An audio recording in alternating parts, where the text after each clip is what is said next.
हामी दुईजनाको भारकोमा अवस्थित तातो पानीको भ्रमण साथै तातो पानीमा स्नान गर्ने तयारीमा हामी यहाँ धुन्चेबाट प्रस्थान गर्दै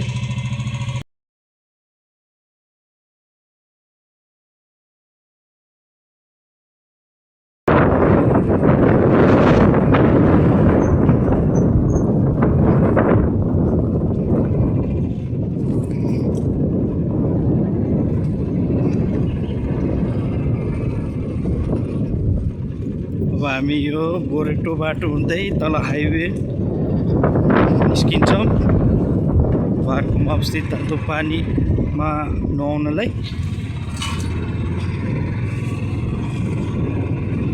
बाटो राम्रो छ तर अलि छेउ कुनाको सरसफाइमा महत्त्व ध्यान दिनु पर्ने कुरा छ यहाँ सरसफाइ।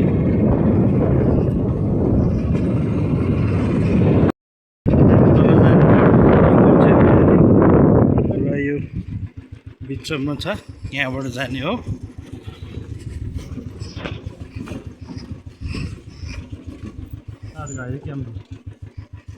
बाटोलाई अलि मर्मत गर्नुपर्ने देखिन्छ यहाँ।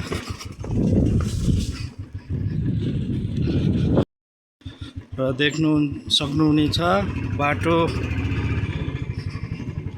ढलान पनि गरिएको छ र आधी ढलान भएको छ र तलतिर पनि ढलान गरिएको भनेको सुन्नमा आएको छ। हामी हेर्दै जाउँ कस्तो रहेछ बाटो।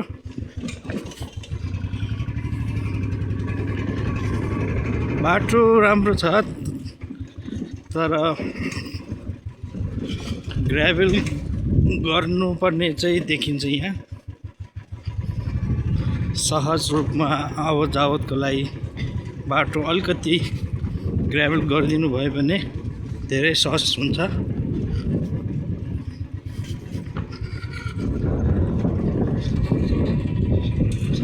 बाटोमा चाहिँ पहिरो गएको छ। यसलाई चाहिँ तत्कालै निर्माण गर्नुपर्ने देखिन्छ। यो सडकको नाम चाहिँ खोदोल सडक। विशेष गरी सानो हाकु ठुलो हाकु अनि काक्सिङमा बस्नुहुनेहरूलाई चाहिँ धुन्चेको लागि एकदमै छोटो दूरी पर्ने बाटो हो यो। बाटो राम्रो भए तापनि बिच बाटोमा ठाउँमा अलि पहिरो पनि गएको छ र क्याबिनहरू भत्किएको छ। यो खोदोल सडक पहिलाको भन्दा चाहिँ एकदम राम्रो देखिएको छ।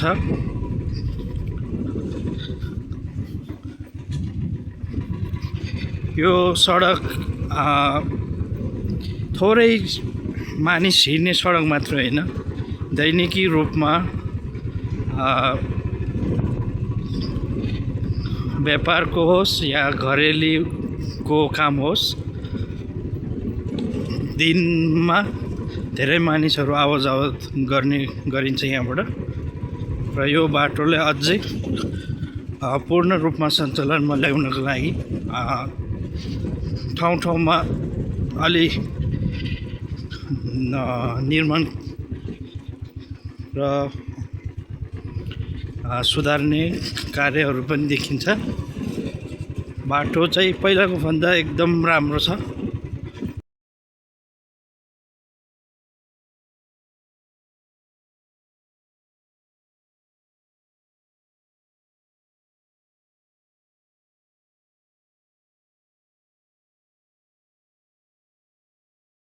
यो सडक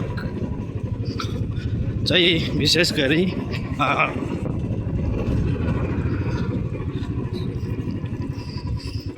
चाइना केरुङदेखि लिएर मैलुङ सडकको हाइवेमा जोडिने सडक हो यो।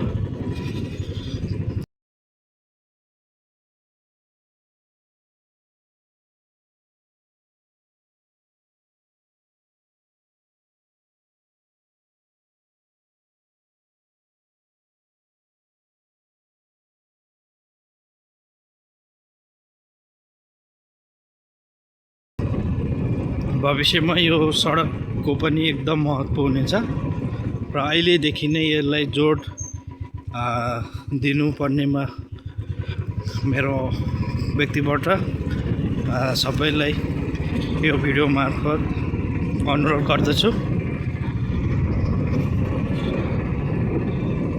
आकुबेसीका बासिन्दाहरूलाई मात्र होइन, धुन्चेकोहरूलाई पनि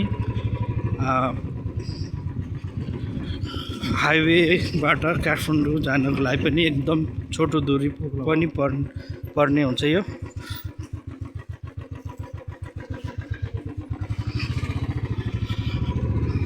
र भविष्यको लागि एकदम राम्रो बाटो पनि हुनेछ यो। अन्तर्राष्ट्रिय नाकासँग जोडिने बाटो भएकोले सबैले यसमा जोड दिनु होला।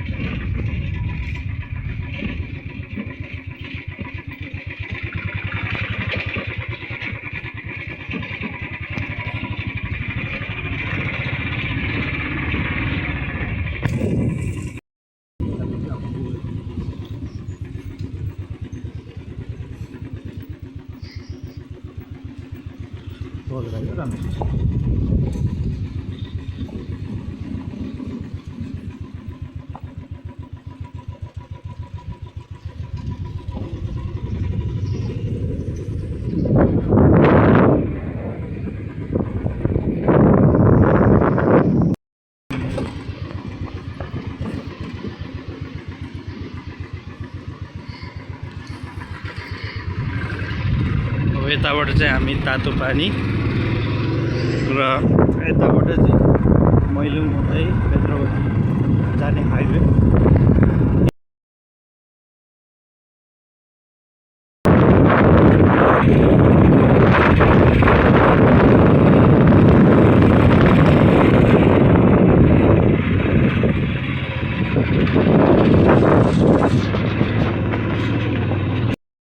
हामी चाहिँ आफ्नो गन्तव्यमा आइपुगेका छौँ।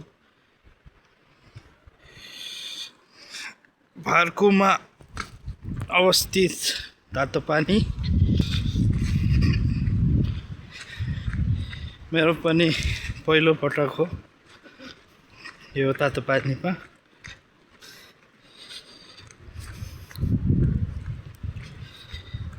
अरू पनि छ तातो पानी, जस्तै चिलिमे तातो पानी, टिमुरेमा पनि छ तातो पानी, स्याब्रोपेसीमा पनि छ।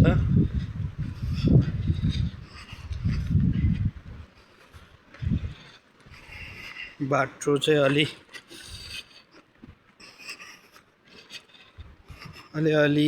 धेरै नराम्रो पनि नभनौँ। अब यहाँबाट चाहिँ अलि साँघुरो बाटो।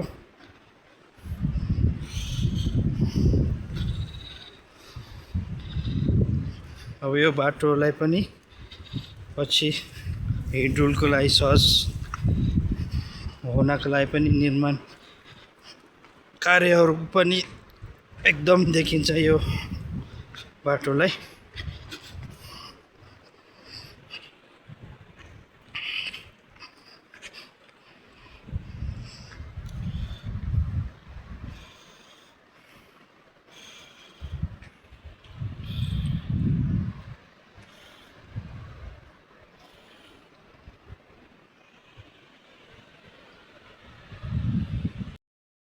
पहिला त भार्कोबाट ओह्रालो हिँडेर आउनु पर्थ्यो। अहिले चाहिँ मोटर बाटो पुगेकोले अलि सहज भएको छ।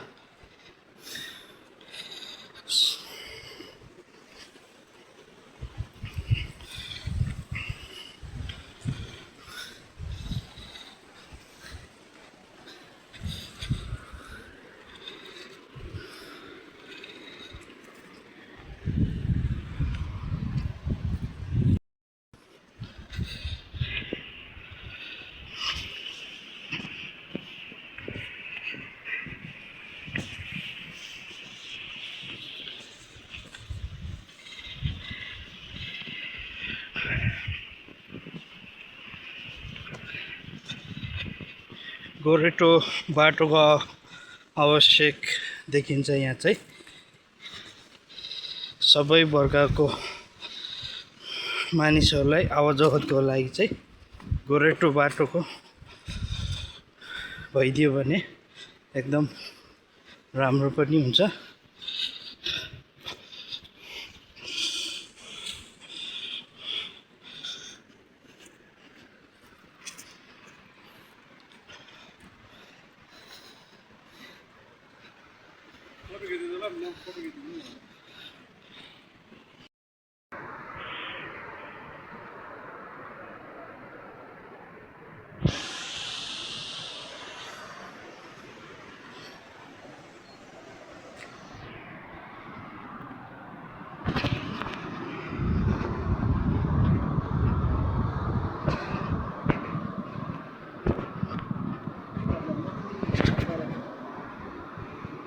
एकदम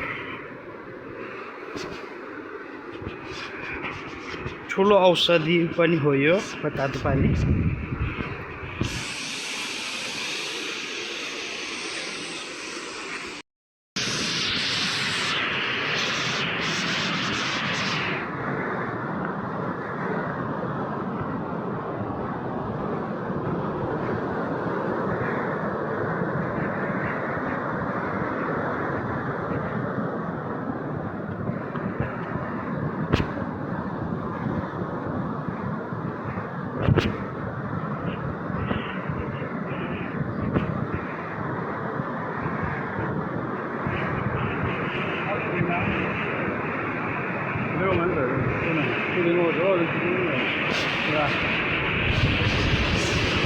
यो चाहिँ तातो पानी यहाँ एउटा छ र यहाँ पनि एउटा छ।